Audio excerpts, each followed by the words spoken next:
the real reason why the narcissist has selected you.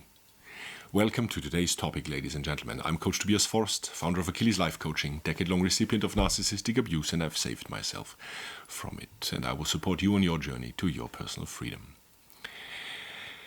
So, there's a lot of questioning going around there, within your social circles, within yourself, and as well as in the coaching setting, that tries to tell us that there's some very particular reason as to why a narcissist has selected you to become their intimate partner, and it must be because of your high level, high degree of empathy. So the insinuation is that you must be, we must be, I must be so very special to have been selected by them. This is complete and utter nonsense. Your empathy, my empathy, our empathy was never the goal. It was never the treasure to be found once they got hold of you and got you into an intimate relationship with them. More on the reasons and the true context of your empathy in the selection process of the narcissist later in this video. So, when you're coming out of a narcissistic relationship with great damage to your self-esteem, maybe even your pride and many other aspects that comprise the core of you, it feels good to be told that you must have been special, doesn't it? Feels very refreshing, like the taste of honey. We must have been so very special to have been selected. The truth is, ladies and gentlemen, and we do not mince words here, and the fact of the matter is that they don't have a type. Narcissists do not have a type. Most of us have heard words like, "You're such an empathic person. This was the reason that he or she selected you over all the others." And some of us have started to think over time that if empathy was in fact such a high goal, the treasure to be obtained by being in a relationship with us, why do all of us know relationships involving a narcissist being in a couple with a borderline, a narcissist, a psychopath? If empathy was of such high value, why choose any of those categories? And you're already picking up the scent that something is off about this statement. Your empathy is not, was not, and will never be the goal. It is in fact a means. Your empathy is a means to get you into their shared fantasy. It's never the goal, and this adequate recontextualization is of vital importance, because otherwise you are being lied to and you're being triggered in your own grandiosity, and you've just exited one shared fantasy with a narcissist, and now you're being lulled into and lured into another shared fantasy by believing in your own specialness. More on specialness and individuality during the conclusion of this video later on.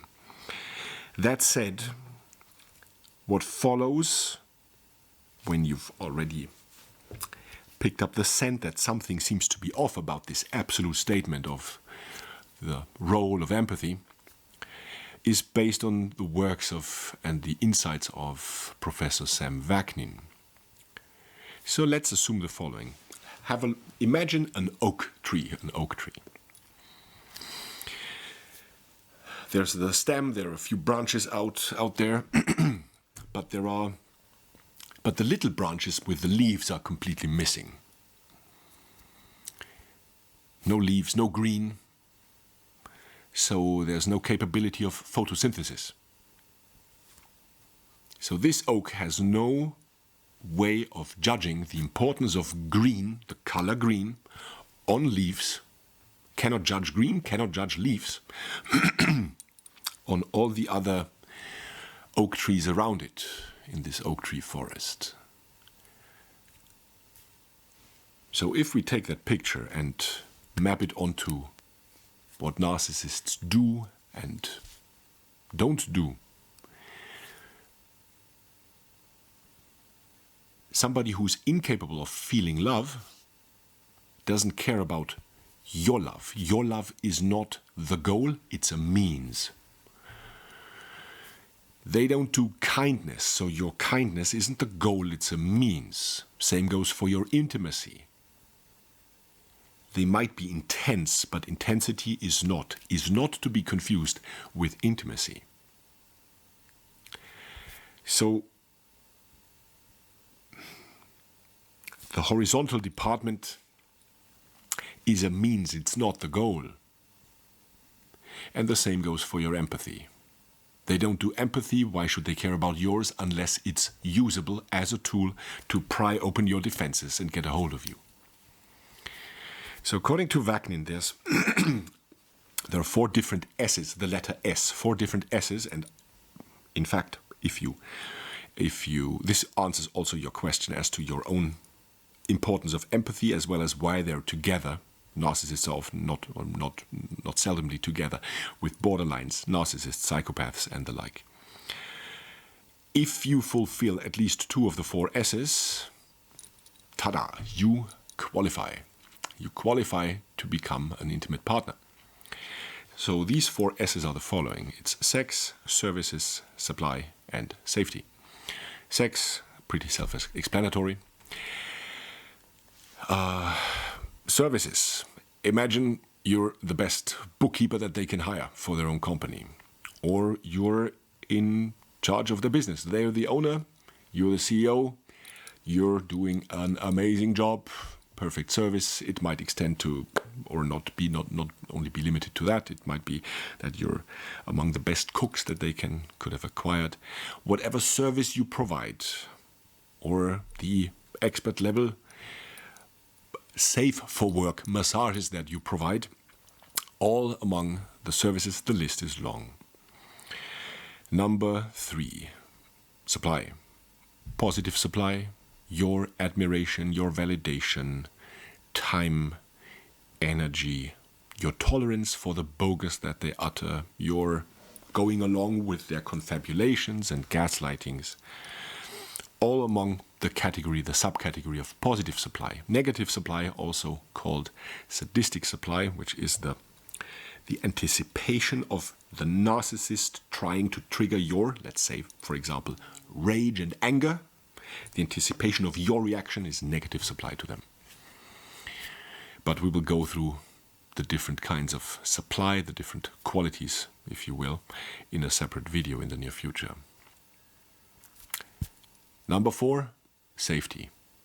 Safety from what for the narcissist? Safety from you leaving them. Safety from you triggering their abandonment issues, their fear of being left alone, their fear of you discarding them. Like, for example, whatever they do to you, whatever they say, however much they invalidate you, and so on and so forth, they are safe in the knowledge that you will stick by them no matter what.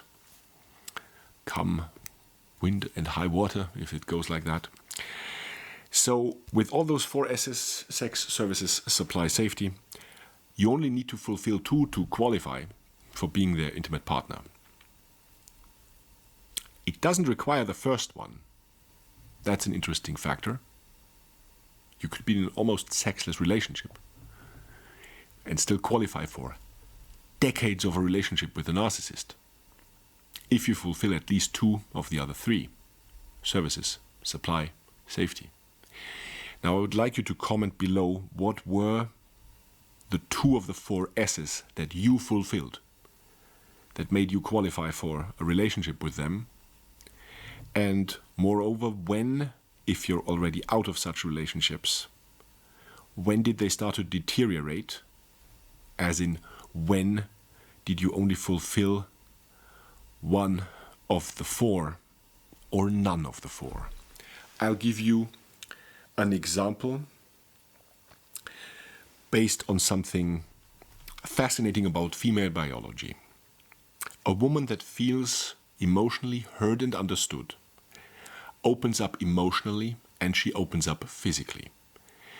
When a woman does not feel emotionally heard and understood, she closes down emotionally and she closes down physically.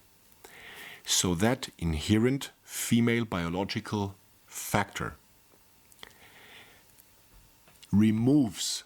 automatically removes the first of the 4 S's. If said woman only fulfilled one of the other 3, she would be down to 1 factor right now, making the relationship, from the perspective of the narcissist, unsustainable. It would still be sustainable if at least 1 or 2 of the other were active, ongoing, and valid. So, how did it work for you? What happened to your check marks in those 4 S's, and in which of those? And when did it start to go below the requirement number of 2 of those 4 S's?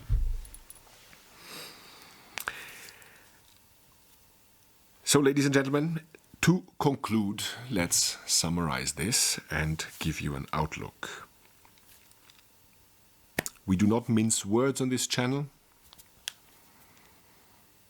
True healing requires spoken truth without manipulations and trying to pull the strings in a negative way. You pull your own strings to make yourself move, and that requires you to realize, ladies and gentlemen, you were always and always have been exchangeable, interchangeable, and you still are exchangeable, interchangeable when it comes to narcissists selecting or not selecting you. It's all down to fulfilling at least 2 of the 4 above-mentioned S's, according to Sam Vaknin. Don't allow yourself, as good as it might feel, to be triggered in your own grandiosity when somebody tells you, you're such an empath. Of course they chose you among all the others. Your being special innately comes from you being you and not everybody else. And at the same time, whatever makes you special in any way did not matter in the least for the narcissist in selecting you. Your values, your dreams, your fears, your plans, your hobbies, your love, your empathy, nothing ever mattered. Only among those, what could be used against you to get you in, get the hooks into you, to pull you into the shared fantasy.